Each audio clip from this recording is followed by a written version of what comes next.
Bem-vindos de regresso ao Conversas à Quinta. Hoje vamos falar num país próximo, da Argélia, um país que foi recentemente abalado por um conjunto de manifestações que impediram que o atual presidente, Abdelaziz Bouteflika, se candidatasse a um quinto mandato. Ele já foi presidente por 4 vezes, para isso já tinha modificado várias vezes a Constituição e, aos 82 anos, queria ainda concorrer a mais um mandato. Estava fora do país, é um homem com 82 anos, sofre de algumas doenças, mas, no entanto, não queria sair do poder. Ao fim de alguma desses protestos, ele acabou por reconhecer que o melhor era passar a pasta, por assim dizer. No entanto, isto é o fim de um processo num país que, desde a independência e até a independência, passou por períodos de altos e baixos e tem uma experiência muito rica em termos daquilo que significou no mundo árabe. É um país que tem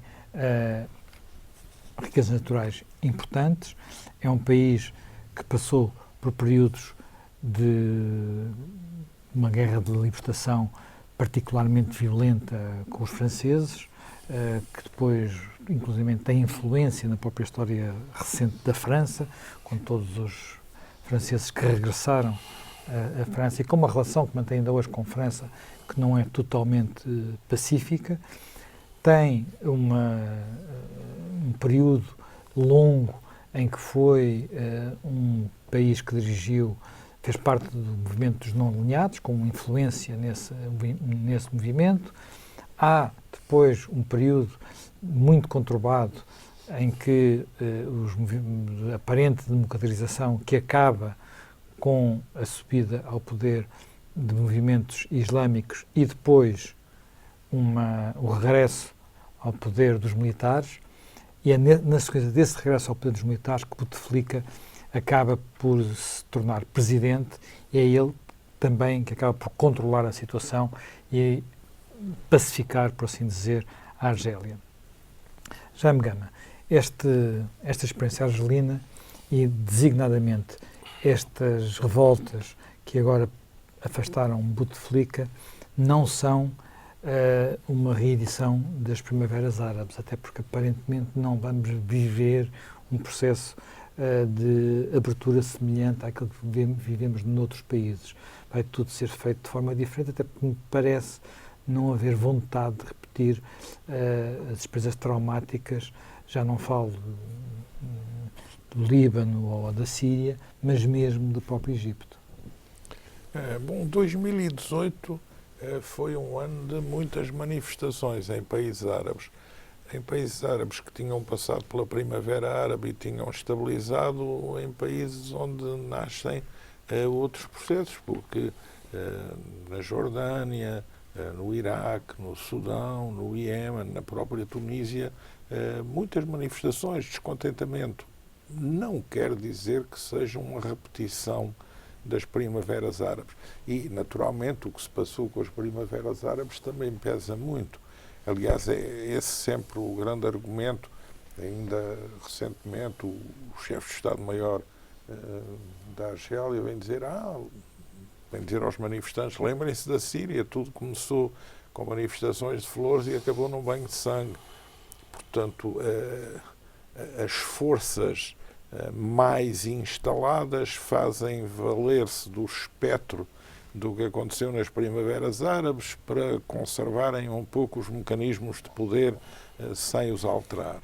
No fundo, as manifestações são movimentos muito urbanos, de uma classe média urbana. São os movimentos jovens. E depois, quando se abre o caderno, digamos, o corpo eleitoral, sai lá dentro algo diferente. Vamos ver, a Argélia é um país com 42 milhões de habitantes, em que mais de metade da população tem menos de 25 anos. O desemprego é de 11%, mas para os jovens é mais do dobro.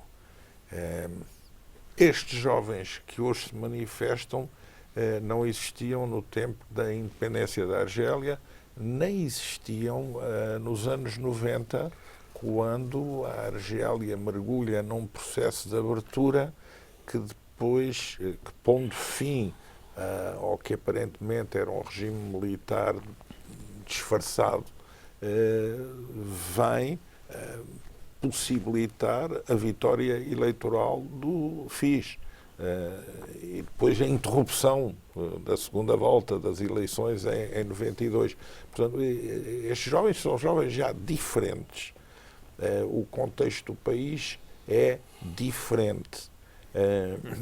O que está muito em causa na Argélia é o que tem a ver com o caráter opaco do poder, porque a Argélia vive basicamente de explorar as receitas do petróleo e do gás. Tem a 9ª reserva de petróleo do mundo e a 6ª reserva de gás. É o maior país africano. A economia, apesar de ter aberto o maior um país pouco... africano, mas a grande parte dele é deserto. Certo, Sim, mas aí é que estão os recursos. É um Sim, deserto... na zona pequena do deserto. Sim, muito... mas é um deserto que tem 2 potencialidades e uma virtude. A primeira potencialidade é a dos recursos. Depois, a grande virtude é a de que esse deserto, de certa forma, também permite gerir os fluxos populacionais em relação ao norte da África e permite ter uma fronteira imensa com vários países. Ou seja, permite também ter influência em várias áreas sem ter o constrangimento de essa fronteira ser muito porosa para a parte da Argélia útil.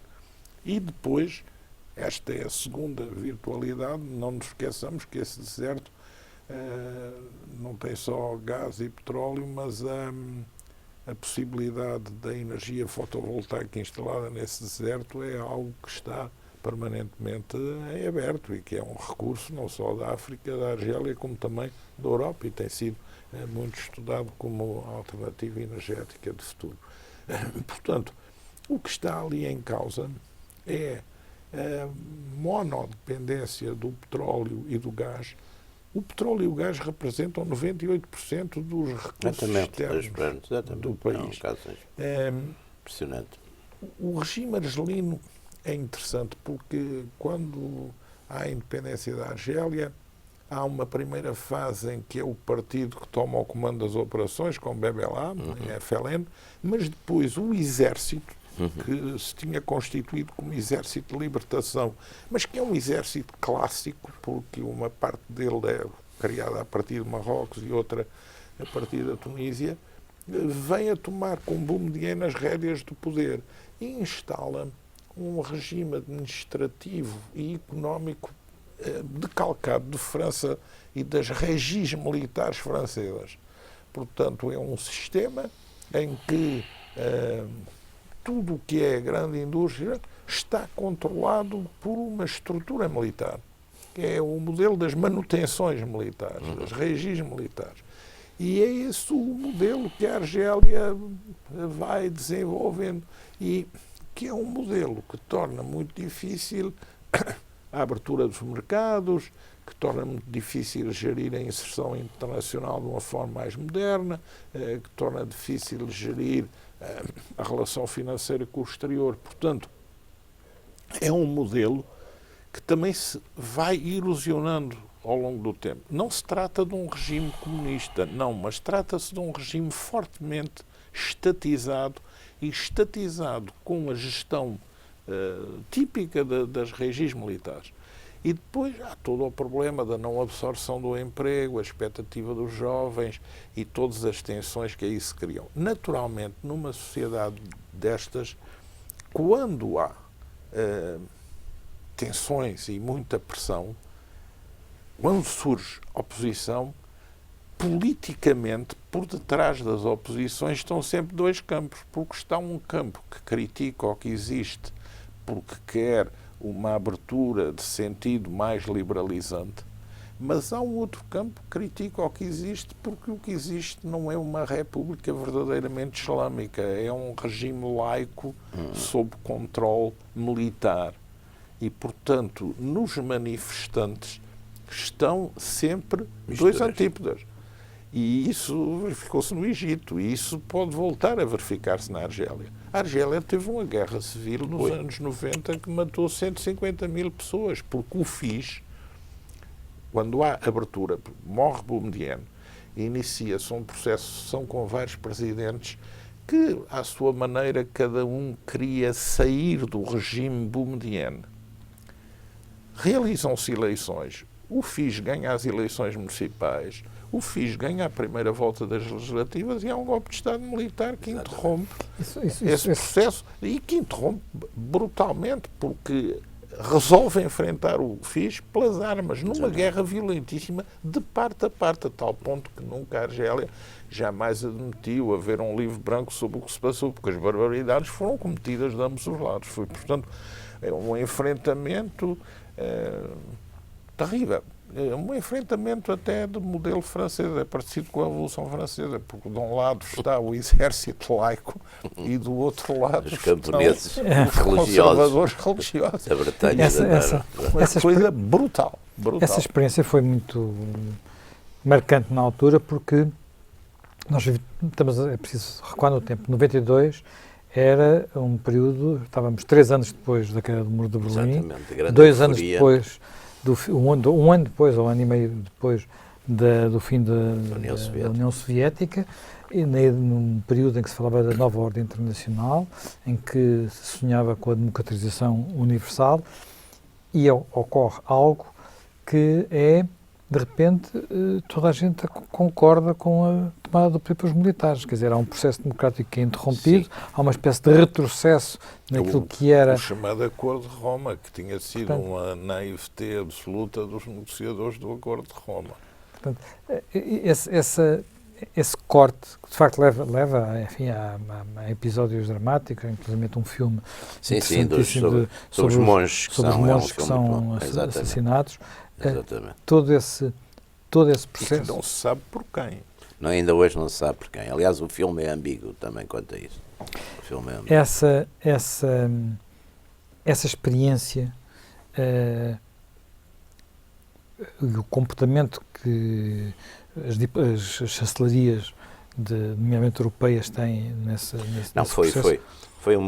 É evidente que põe sempre em jogo uma retórica e uma dialética que hoje em dia também regressa muito a propósito dos populismos, que é a história da democracia contra não democrática, ou seja, quer dizer, povo, no fundo são conceitos, aliás, tradicionalíssimos, e eu sempre dizia aos meus alunos que um dos problemas da democracia é exatamente que há conceitos completamente contrapostos de democracia, nomeadamente há um conceito que é aquilo que a gente chama muito a democracia liberal inglesa, a inglesa, que é a proteção, essencialmente é a proteção da minoria, dos direitos das minorias, e há o direito absoluto da maioria, que é a democracia russoniana, não é? Tal que depois pode levar à tal democracia totalitária, como diz o Thalmann.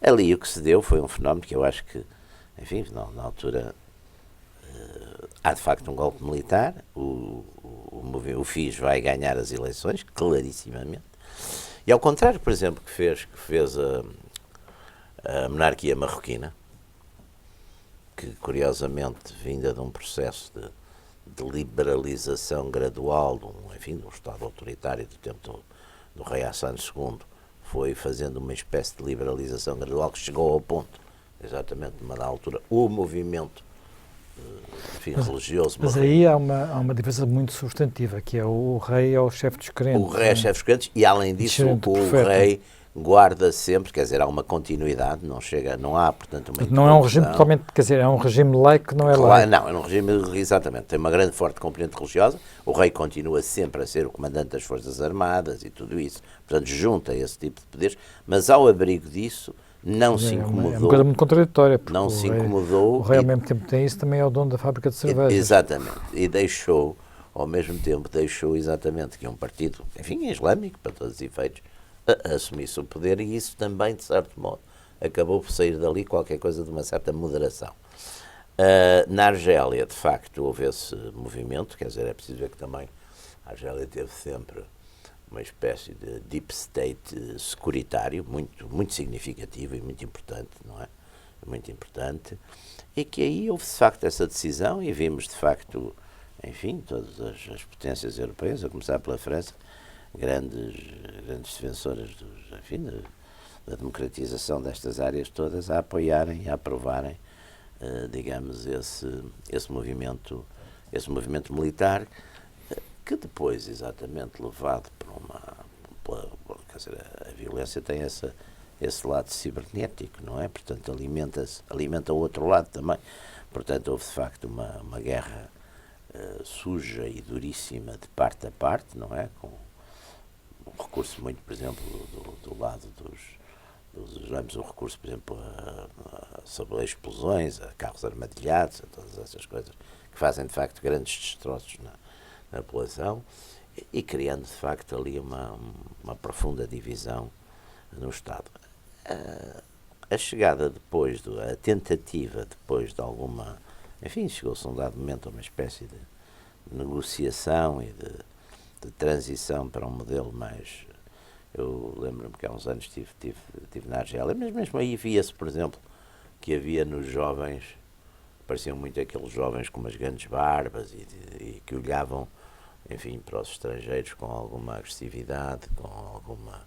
Portanto, vê-se que ali essa divisão deixou marcas profundas. Esta tentativa do presidente Bouteflika de se perpetuar, ele, enfim, nos últimos tempos residia em Zeralda, penso que era o antigo quartel até dos paraquedistas do regimento de paraquedistas da Legião Estrangeira, mas em Zeralda, portanto, que é uma coisa retirada da Argel, vivia ali numa espécie de hospital de campanha, muito rodeado pelos familiares, sobretudo, que também tinham fortes poderes, os seus irmãos tinham fortíssimos poderes na administração e no governo, etc. Ele está ali um bocadinho a transmitir através dessas pessoas de confiança. Também, enfim, a parte militar, através do general-chefe de Estado-Maior, que também o apoia essa solução. E, bruscamente, perante a pressão, de facto, perante toda esta pressão da rua, enfim, parece-me que teve uma decisão à partida sábia, não é? Anunciar a sua não recandidatura, embora deixe em suspenso, as eleições estão adiadas, não é? Parece que vai haver um período de transição que não se percebe ainda bem quais são o seu princípio e o seu fim, onde haverá, digamos, uma espécie de conselho de homens independentes e sábios e dos partidos e tudo isso, que redigirá uma nova Constituição e, enfim, procurará daí ter uma saída, não sei se airosa, mas pelo menos honrosa, desta crise. Agora, a dúvida vão, digamos, os promotores das manifestações, vão aceitar isso, ou vão interpretar isto como como uma solução de recurso para ganhar tempo e prolongar, de facto, uma situação no poder, não é? Isso eu acho que é aquilo que estamos em jogo, enfim, e para todos nós, europeus, aqui, sobretudo aqui desta zona do Sul, de facto, isto é importantíssimo para uma crise profunda outra vez na Argélia, qualquer coisa parecida com uma guerra civil, ou qualquer coisa parecida, pelo menos não com uma guerra civil, mas com uma confrontação demorada de rua e que afete, enfim, a vida económica, tem consequências sempre tremendas, de refugiados, de atividades e negócios que deixam de se fazer. A Argélia é um país muito importante, de uma zona que está, enfim, que tem problemas já de fundo gravíssimos, como é o caso da Líbia, não é? Que está partida e fragmentada, as tensões, enfim, sempre latentes na Tunísia, no Egito continuamos a ter, enfim, não com grande alarde, mas continuamos a ter terrorismo e situações também. Portanto, é uma zona, o Magreb é uma zona extremamente tensa neste momento e, portanto, enfim, espera-se que se encontre ali qualquer espécie de solução que não seja uma confrontação.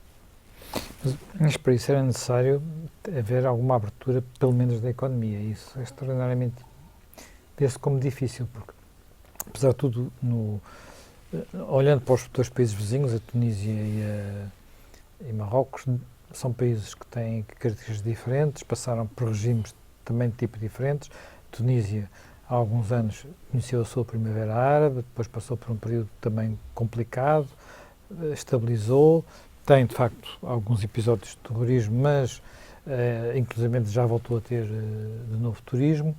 A Argélia é um país onde vai-se quase por obrigação, não é um país aberto, é um país que está muito fechado, onde não é fácil fazer negócios. Pois esse é o ponto. Embora seja um mercado atrativo, mas esse é o ponto. Apesar de terem nos últimos anos surgido coisas já um pouco diferentes daquilo que era a organização da economia no tempo de Boumediene. De resto, o próprio Bouteflika, que foi ministro dos Negócios Estrangeiros de Ben Bella e de Boumediene, a seguir à queda de Boumediene, passou um período quase de ostracização absoluta. Ele só vem a reemergir em 99, 7 anos depois do processo de interrupção das eleições que estavam a dar a vitória ao FIS. E ele é ido buscar porque, digamos, a capacidade do regime para gerar presidentes já era muito difícil, e ele aparece como um homem de abertura, porque ele segue, nesses primeiros anos a seguir a 99, ele segue uma política de reconciliação nacional, procura, digamos, moderar a intervenção militar e ir buscar um certo consentimento da parte islamista para abdicar do terrorismo e das ações violentas. E isso é realizado, isso é meritório. Só que depois se instala um sistema de poder que é um sistema de poder de base familiar, clãs, e uma opacidade imensa sobre a relação entre forças militares, grupos económicos, empresas públicas, controle de sectores da economia, e, portanto, esse modelo tem esse problema. A noção que há é de que a Argélia é um país riquíssimo em relação aos seus recursos, mas que não encontrou nunca o seu caminho para os desenvolver de forma adequada. E isso é o que está aqui no centro do problema. Agora, e é um país que não é também totalmente homogéneo de respeito à sua população. Não, e tem os elementos, o elemento berber, que é um elemento muito importante. Mas o elemento berber é hoje aceito e reconhecido fortemente. Desde o início que esse problema vem no próprio movimento de independência, é um partido da Ait Ahmed, que é um partido que sempre insistiu muito nisso, e a Argélia acabou por se definir constitucionalmente como um Estado que reconhece 3 identidades: a arabidade, a berberidade e o islão, como elementos constitutivos da nação argelina. No sul do Saara ainda tem os tuaregs. Isto lá, os tuaregs influenciam da África Negra. Influenciam mais quer dizer, perturbam mais os países a sul.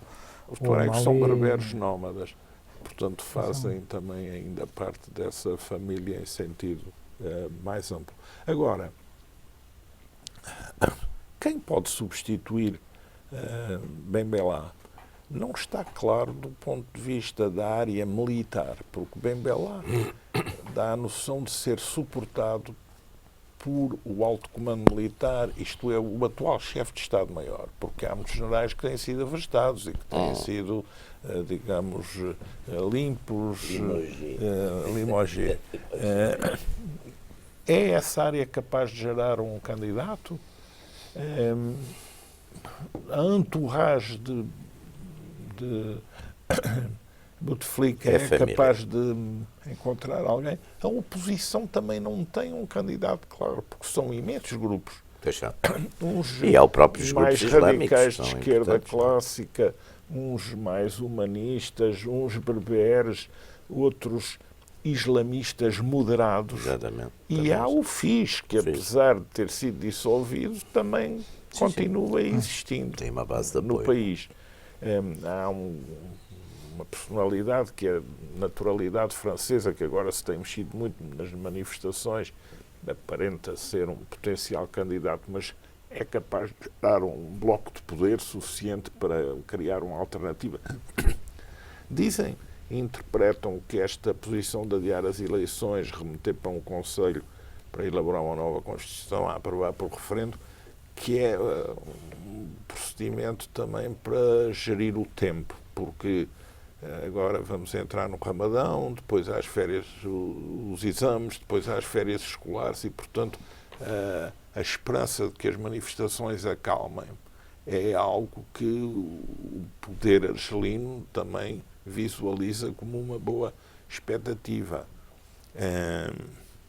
O que é o poder argelino? Bouteflika, desde há vários anos, desde que teve um ataque cardíaco forte, já não aparece em público, não fala. Ele ainda tem consciência ao que dizem e reúne e despacha com a sua entourage imediata, mas não está em plenas ele agora estava condições. Na Suíça, não é? Durante esta crise. Voltou. Essa residência Zeralda é praticamente um hospital. Um hospital, exatamente. Ele tem um sistema de comunicação com os vários sectores através de homens de confiança familiares, uns, outros não, mas que fazem parte de um aparelho central do poder. Agora, qual é a possibilidade que esse sistema tem de encontrar um caminho de abertura? Qual é a possibilidade que tem a oposição de gerar uma alternativa suscetível também de ser aceite? As forças da ordem nestas manifestações têm intervindo com muita moderação. Isso será uma constante para o futuro ou poderá mudar-se? Portanto, forças da ordem quer dizer exército e auxiliares do exército, porque isso funciona na Argélia dessa forma. Portanto, há aqui uma grande incógnita. Será que Bouteflika, ele próprio, tem capacidade, no estado em que está, para ele pivotar uma abertura e o pós-bouteflikismo, se assim se pode dizer? Ele é um criativo, porque ele em muitos momentos também foi quem foi buscado para encontrar uma solução que ninguém achava que era suscetível de ser encontrado. Bouteflika é um caso especial, porque ele é nascido em Marrocos, está a família, são argelinos que migraram para Marrocos, fez a sua formação militar nas academias marroquinas como militar do movimento de independência da Argélia. Alguns marroquinos tendem a achar que ele é muito anti-marroquino, porque tem sempre que mostrar ao establishment militar argelino que não é pró-marroquino, por causa de ter ainda uma parte da família que vive em Marrocos. Mas, na verdade, ele, apesar de imensas de imensos tropeções na sua carreira política, ele conseguiu renascer e ser presidente, e numa primeira fase, aparentemente, ele tem o êxito de conseguir uma relativa acalmia e reconciliação no país. Ele é o presidente mais duradouro, não é? Ele teve 20 anos de poder. Sim, mais do que tem 82 anos. Ninguém diria que ele se aguentaria ao fim deste tempo todo. Mas ele é hábil, ele é talentoso, ele tem uma legitimidade que é, face à independência argelina, que é simultaneamente militar e política. Ele também, como ministro dos negócios estrangeiros, quando foi imensamente popular, porque ele era, digamos, a vedeta do terceiro mundo, que não tinha sobre si o ónus de ser Fidel Castro ou Raul Castro, portanto, porque que ele não tinha uma conotação comunista tão clara como tinham esses. Ele chegou a ser presidente da Assembleia Geral das Nações Unidas. Teve como grande número levar a falar na Assembleia Geral Yasser Arafat. Ele nunca perdeu uma interlocução com os países ocidentais, fazia sempre, digamos, um jogo equilibrado nesse campo e, portanto, tinha aí uma certa circulação internacional que ele também capitalizou para depois recuperar uma posição no fim daqueles vários presidentes que sucederam a Boumediene e quando já a situação estava mais ou menos estabilizada, mas precisava de um toque político para sair da pura relação de confronto pelas armas dentro do país. Toda esta questão também tem um pouco a ver com uma outra, é saber-se o que é que na verdade foi o FIS.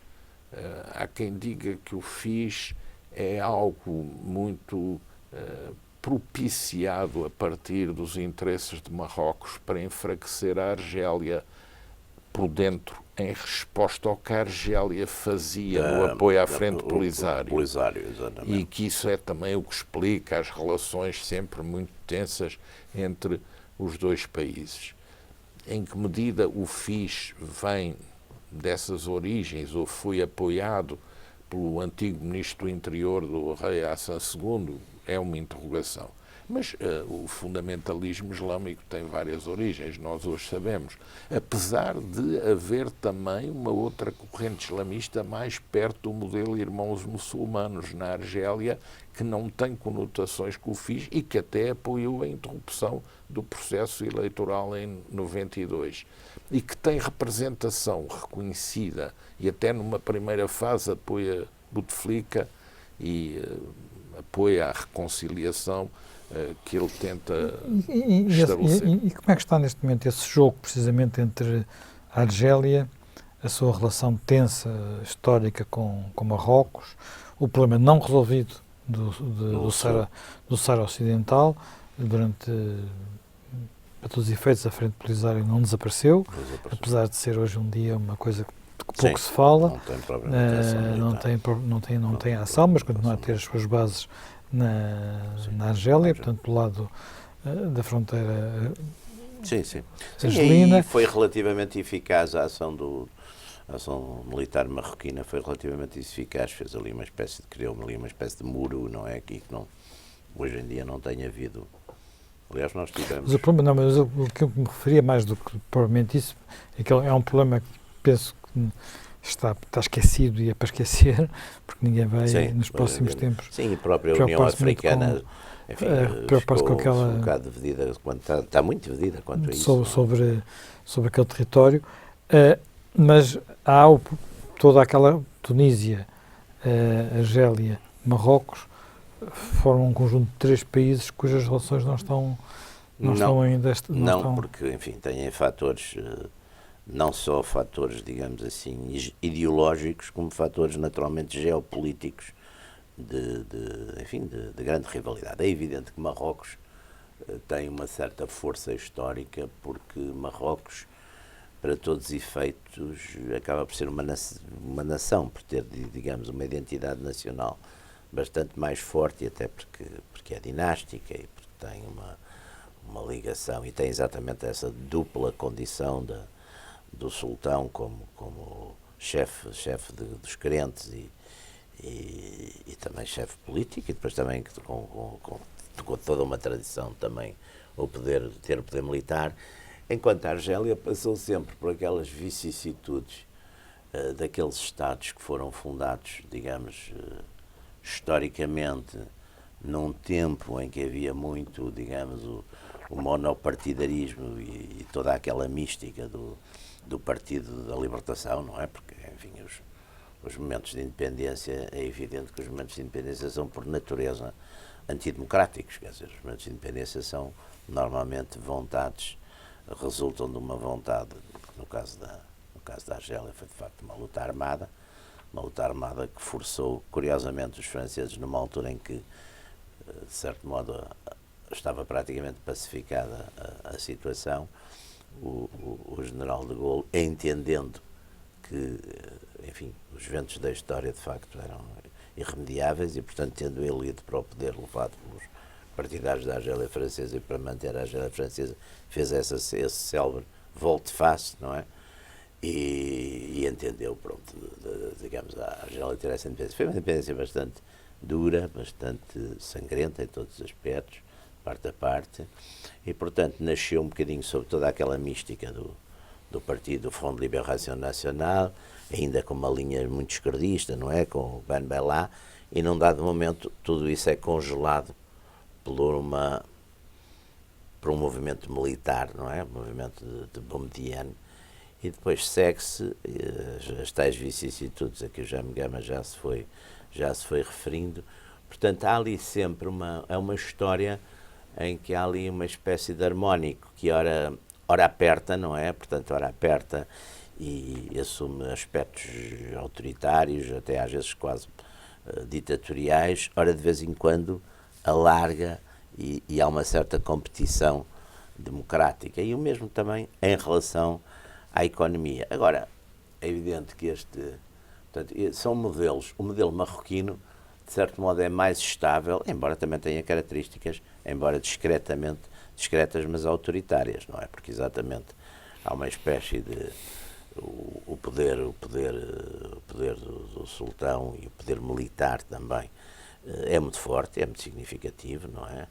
Portanto, há ali uma espécie de convênio de negociação que existiu entre o partido, hoje continua no poder, não é? O partido que ganhou as eleições, que é um partido também islâmico, mas que é um partido que o próprio exercício do poder o vai moderando, não é? O vai moderando, que coexiste, portanto, com as instituições monárquicas, que são instituições fortes, quer do ponto de vista tradicional, quer mesmo do ponto de vista material, não é? Porque assentam ali em força no exército, na polícia, nos serviços de inteligência.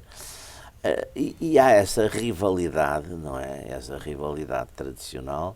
A Tunísia é um país muito menos importante, é mais pequeno, embora tivesse exatamente alguns aspectos de modernidade grandes, até porque vinha da tradição de Bourguiba, de uma tradição laica, de uma emancipação, por exemplo, maior das mulheres, mais cedo e tudo isso.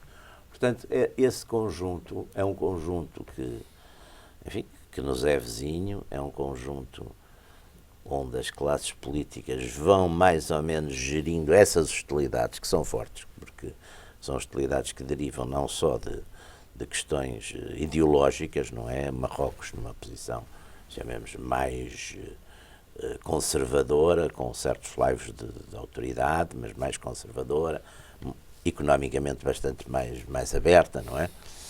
A Argélia com uma transição ainda mais extensa. Além disso, Marrocos com uma economia mais diversificada, não é? Muito diversificada. Marrocos, por exemplo, apostou sempre imenso no turismo e tem, de facto, essa área de turismo muito desenvolvida. Mas isso tem mais indústrias. E além disso tem outra coisa muito interessante. Marrocos fez uma abertura, agora, fez sempre. Marrocos, durante muitos anos, era, em África, uma espécie no tempo do rei Hassan II, uma espécie de Cuba do Ocidente, quer dizer, os marroquinos fizeram a intervenção no Zaire, uma parte substancial de países, por exemplo, da francofonia, as guardas presidenciais eram marroquinas, treinados por oficiais marroquinos, que têm, aliás, uma alta qualidade do exército marroquino. A Argélia foi, nesse aspecto, sempre muito menos interveniente fora daquela área. Depois tinham exatamente essas disputas fronteiriças e essa questão aguda do Saara. Agora, tenham conseguido, digamos, sem haver, digamos, uma confrontação aberta do ponto de vista militar. Mas são, de facto, enfim, são rivalidades fortes, De certo modo, há um momento em que há alguma unidade, que é o combate ao jihadismo. Esse facto, de certo modo, traz alguma unidade, embora uma unidade discreta, mas traz alguma unidade. O combate a um jihadismo internacionalista, poderoso. Aliás, há uma componente muito interessante, a argelina, nos movimentos de Osama Bin Laden. Há muitos desses homens que voltam depois para para o FIS, para a parte, digamos, mais militarizada e mais ativista e mais combativa do FIS, é gente que andou pelo Afeganistão, enfim, naquela espécie de brigadas internacionalistas islâmicas que foram, curiosamente, historicamente fundadas não, mas foram muito abençoadas e financiadas, quer pelos serviços ingleses, quer pelos serviços americanos, não é, para lutar contra o comunismo ateu e bem nessa altura, e que depois daí gerou portanto, toda essa componente é muito complexa, e a Argélia teve de facto essas várias cambiantes.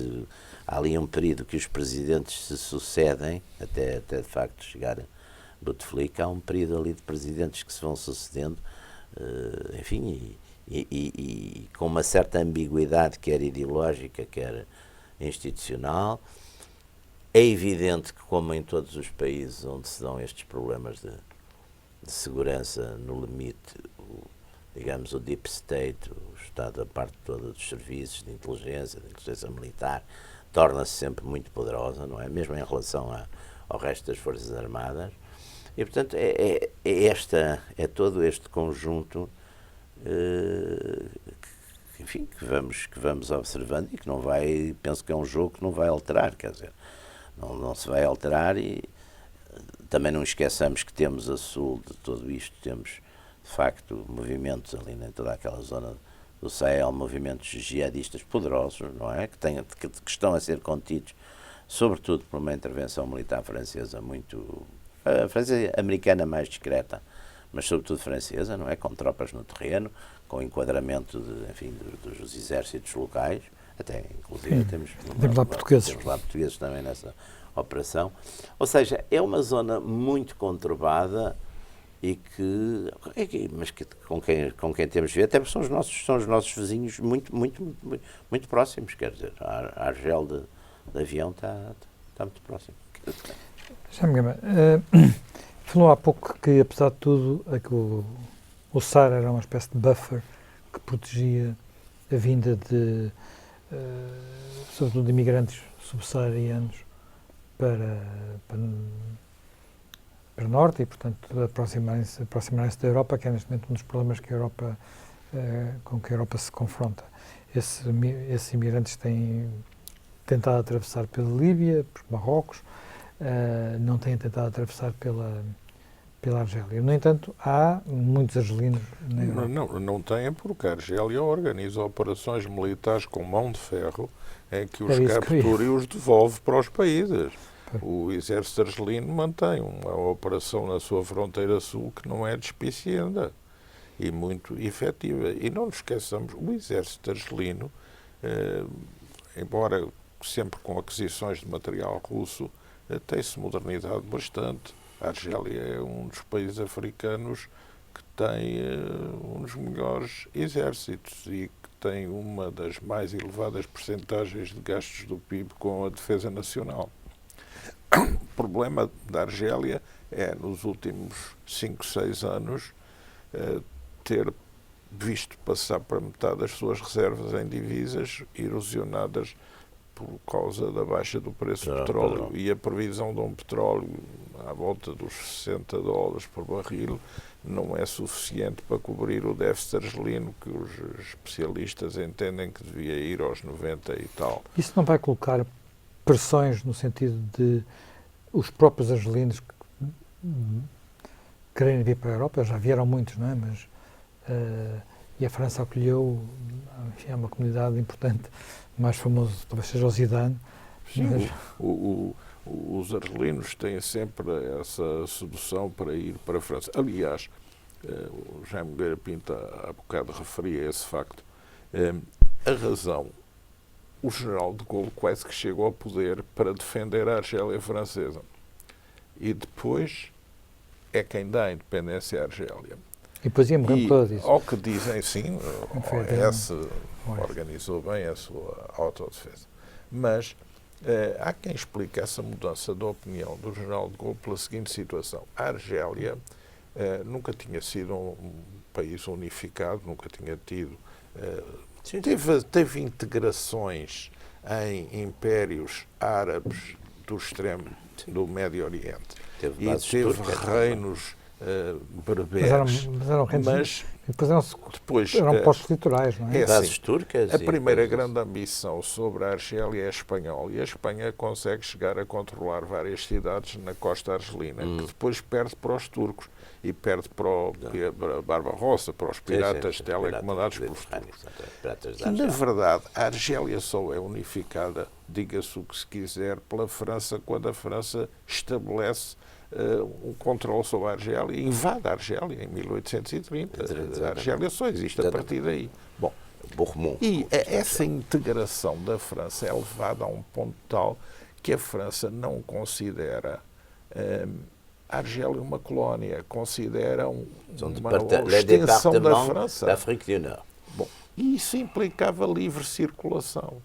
E o general de Gaulle manda fazer um estudo e a conclusão a que chega é que, sendo a Argélia um departamento, ou vários departamentos franceses, a livre circulação inerente a esta noção de que é uma divisão provincial levaria a uma migração de populações que acabaria a curto prazo por mudar a natureza da sociedade francesa, porque a sociedade francesa iria ficar maioritariamente uma sociedade árabe e islâmica, com esse fluxo populacional. Exatamente. Não nos esqueçamos, a Argélia, 42 milhões, é um pouco o que tem a França. E é isso que leva o general de Gaulle a decidir, bom, isto não pode ser pelas implicações que tem, então mais vale negociar aqui a independência. A Argélia é um tampão, porque há as barreiras naturais para as migrações banto agora para norte e de povos do Golfo da Guiné. Uma delas é o Saara, outra delas é o Atlas e outra delas é o Mediterrâneo. Claro. E a faixa de população costeira do Mediterrâneo na margem sul é uma faixa berber, arabizada e islamizada, mas é uma faixa berber e, portanto, é uma faixa que também não quer ver o seu território invadido e ocupado por uma migração banto para norte. Isso é um facto. Por mais que haja um disfarce e uma acomodação política dessa questão na linguagem oficial, porque muitos desses países querem ter uma ambição africana, mas a ambição africana do Egito, a ambição africana da Argélia, a ambição africana de Marrocos, deparam sempre da parte dos outros africanos com grandes interrogações sobre a natureza da sua generosidade. Da sua generosidade. Porque têm em conta experiências do passado, que são também conhecidas. Portanto, há aí essa faixa norte, há essas barreiras da natureza. Depois há também a própria pressão da migração desses países para lá, mas é uma pressão menor, apesar de tudo. A estabilização dessas economias é algo de importante para fixar uma arquitetura regular e mais estável em toda esta área. Por isso não nos é indiferente o que se passa na Argélia. E, mais do que isso, todo o gás que hoje nós consumimos na nossa vida doméstica e industrial vem da Argélia. Portanto, nós temos hoje com a Argélia uma articulação energética muito profunda. Apesar de tudo, ainda há algum gás que entra pelos terminais de Sines. Isso seria bom até que aumentasse e que diversificasse. E até que pudéssemos, num network europeu de gasodutos, importar também, porque não, gás da Rússia, da Turquia, via Turquia, do Cazaquistão, porque essa diversificação é essencial. Mas a Argélia tem essa importância. Bem, por hoje terminamos o nosso tempo. Encontramos-nos dentro de uma semana.